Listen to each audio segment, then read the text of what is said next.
ನಮಸ್ತೆ ಫ್ರೆಂಡ್ಸ್, ಲತಾ ಅಡಿಗೆ ಚಾನಲ್ಗೆ ನಿಮಗೆಲ್ಲರಿಗೂ ಸ್ವಾಗತ.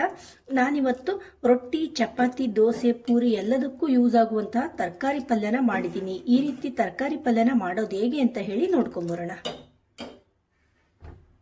ತರಕಾರಿ ಪಲ್ಯನ ಮಾಡ್ಕೊಳ್ಳೋದಕ್ಕೆ ನಾನಿಲ್ಲಿ ಕುಕ್ಕರ್ಗೆ ಒಂದು ಸ್ವಲ್ಪ ಬೇಳೆನ ಹಾಕ್ಕೊಂಡಿದ್ದೀನಿ. ಬೇಳೆನ ಒಂದೆರಡು ಸರಿ ವಾಶ್ ಮಾಡಿ ಇಟ್ಕೊಂಡಿದ್ದೀನಿ.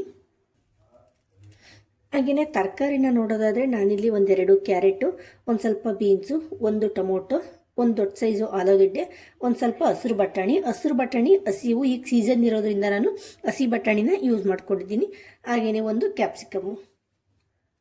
ಈಗ ತೊಗೊಂಡಿರೋ ತರಕಾರಿ ಎಲ್ಲ ಕುಕ್ಕರಲ್ಲಿ ಹಾಕ್ಕೊಂಡ್ಬಿಟ್ಟು ಅದಕ್ಕೆ ಎಷ್ಟು ಬೇಕಲ್ಲ ಬೇಯಿಸ್ಕೊಳ್ಳೋದಕ್ಕೆ ಅಷ್ಟು ನೀರನ್ನು ಹಾಕ್ಕೊಳ್ತೀನಿ. ಹಾಗೆ ರುಚಿಗೆ ತಕ್ಕಷ್ಟು ಉಪ್ಪನ್ನು ನೋಡಿಬಿಟ್ಟು ಹಾಕ್ಕೊಳ್ಳಿ.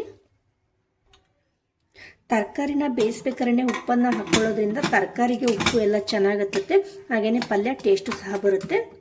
ಇವಾಗ ಗ್ಯಾಸನ್ನು ಮೀಡಿಯಂ ಫ್ಲೇಮಲ್ಲಿಟ್ಟು 2 ವಿಷಲನ್ನು ಕೂಗಿಸ್ಕೊಳ್ಳಿ.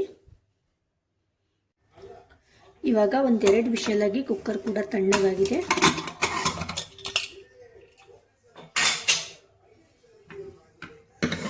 ನಮಗೆ ತರಕಾರಿ ಬೇಳೆ ಎಲ್ಲ ಚೆನ್ನಾಗಿ ಬೆಂದಿದೆ. ಪಲ್ಯನ ಮಾಡ್ಕೊಳ್ಳೋದಕ್ಕೆ ಒಂದು ಪಾತ್ರೆನ ಬಿಸಿಗಿಟ್ಕೊಂಡು ಒಂದು 3 ರಿಂದ 4 ಟೇಬಲ್ ಸ್ಪೂನಷ್ಟು ಎಣ್ಣೆ ಹಾಕ್ಕೊಂಡಿದ್ದೀನಿ. ಎಣ್ಣೆ ಒಂದು ಸ್ವಲ್ಪ ಬಿಸಿ ಆದಮೇಲೆ ಒಂದು 1/4 ಟೇಬಲ್ ಸ್ಪೂನಷ್ಟು ಸಾಸಿವೆನ ಹಾಕ್ಕೊಂಡಿದ್ದೀನಿ. ಹಾಗೆಯೇ ಒಂದು ಎಸಳು ಖಾರಕ್ಕೆ 3 ರಿಂದ 4 ಹಸಿಮೆಣಸಿನಕಾಯಿನ ಹಾಕ್ಕೊಂಡಿದ್ದೀನಿ. ಒಂದು ದೊಡ್ಡ ಸೈಜ್ ಈರುಳ್ಳಿನ ಸಣ್ಣದಾಗಿ ಕಟ್ ಮಾಡಿಬಿಟ್ಟು ಹಾಕ್ಕೊಳ್ತಾ ಇದ್ದೀನಿ. ಇವಾಗ ಈರುಳ್ಳಿದು ಒಂದು ಸ್ವಲ್ಪ ಹಸಿ ವಾಸಿ ಹೋಗೋವರೆಗೂ ಫ್ರೈ ಮಾಡ್ಕೊಳ್ತೀನಿ.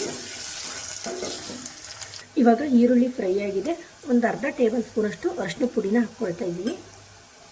ಹಾಗೆಯೇ ಒಂದು ಸ್ವಲ್ಪ ಕೊತ್ತಂಬರಿ ಸೊಪ್ಪು,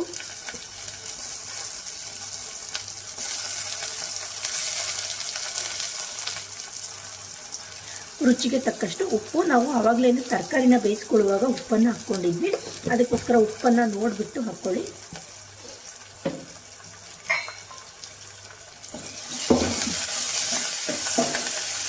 ಒಂದ್ಸರಿ ಚೆನ್ನಾಗಿ ಮಿಕ್ಸ್ ಮಾಡಿಕೊಳ್ಳಿ. ಇವಾಗ ಬೇಯಿಸಿಟ್ಟು ಇಟ್ಕೊಂಡಿರುವಂತಹ ತರಕಾರಿ ಮತ್ತು ಬೇಳೆ ಮಿಶ್ರಣನ ಹಾಕ್ಕೊಳ್ತಾ ಇದ್ದೀನಿ. ತರಕಾರಿ ಮತ್ತು ಬೇಳೆ ಮಿಶ್ರಣನ ಹಾಕ್ಕೊಂಡ್ಮೇಲೆ ಒಂದ್ಸರಿ ಚೆನ್ನಾಗಿ ಮಿಕ್ಸ್ ಮಾಡ್ಕೊಳ್ಳಿ.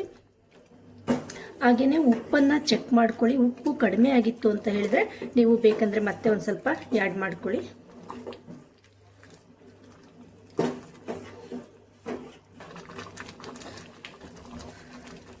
ಒಂದೆರಡು ನಿಮಿಷ ಚೆನ್ನಾಗಿ ಕುದಿಸ್ಕೊಳ್ಳಿ. ಈ ರೀತಿ ಪಲ್ಯನ ಮಾಡ್ಕೊಳ್ಳೋದ್ರಿಂದ ತರಕಾರಿ ಹಾಕಿಬಿಟ್ಟು ನಾವು ಇದನ್ನು ರೊಟ್ಟಿ, ಚಪಾತಿ, ದೋಸೆ ಮತ್ತು ಪೂರಿ ಇದಕ್ಕೆ ಯೂಸ್ ಮಾಡ್ಬೋದು. ನಾವು ಬೆಳಗ್ಗೆ ಏನಾದರೂ ಪೂರಿ ಅಥವಾ ದೋಸೆನ ಮಾಡ್ಕೊಂಡ್ವಿ ಅಂತ ಹೇಳಿದ್ರೆ ಈ ರೀತಿ ಪಲ್ಯನ ಮಾಡಿಕೊಂಡ್ರೆ ನಾವು ಮಧ್ಯಾಹ್ನ ಅಥವಾ ಸಂಜೆ ನಾವು ರೊಟ್ಟಿ, ಚಪಾತಿ ಮಾಡ್ಕೊಂಡಾಗ ಕೂಡ ಈ ಪಲ್ಯನ ನಾವು ಯೂಸ್ ಮಾಡ್ಕೋಬೋದು. ಇವಾಗ ಸ್ಟವನ್ನು ಆಫ್ ಮಾಡ್ಕೊಂಡಿದ್ದೀನಿ. ನಮಗೆ ತರಕಾರಿ ಪಲ್ಯ ರೆಡಿಯಾಗಿದೆ.